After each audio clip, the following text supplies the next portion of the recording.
কিছু অভ্যাস যা মানুষের জীবনকে ধ্বংস করে ফেলে।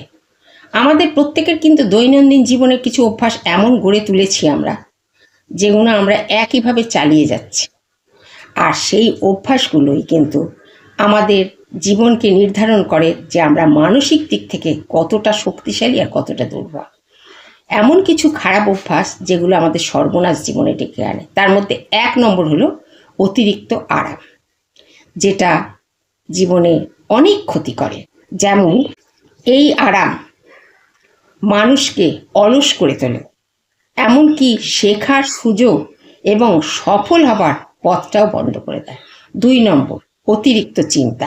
হ্যাঁ, অতিরিক্ত চিন্তা, যা আসল কাজ থেকে সরে যেতে হয়। অতিরিক্ত চিন্তার ফলে সঠিক সিদ্ধান্ত না নিতে পারার জন্য শেখার সুযোগ হাতছাড়া করতে হয়।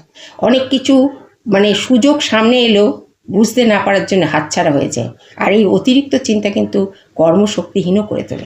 3 নম্বর হীনমন্যতায় ভোগা, নিজের প্রতি আস্থা না রাখা, নিজেকে সন্দেহ করা আর অন্যের মতামতের উপর নির্ভর করে চলা। 4 নম্বর, এই 4 নম্বর পয়েন্ট অত্যন্ত ভাইটাল পয়েন্ট, কারণ এটা হচ্ছে শৃঙ্খলার অভাব। এর থেকে ব্যর্থতা, লক্ষ্য থেকে সরে যাওয়া, সুযোগ হারানো, আত্মনিয়ন্ত্রণের ক্ষমতা তৈরি না হওয়া, যার ফলে মানসিক চাপ বাড়ে আর মানসিক ভারসাম্য হারানোরও একটা সম্ভাবনা থেকে যায়। এই অভ্যাসগুলো কিভাবে নিজের জীবন থেকে সরাতে হবে এবং কিভাবে ভালো অভ্যাস তৈরি করে নিজের জীবনকে আবার সঠিক জায়গায় নিয়ে যেতে হবে, তার ভিডিও আগামী পর্বে আমি দেব।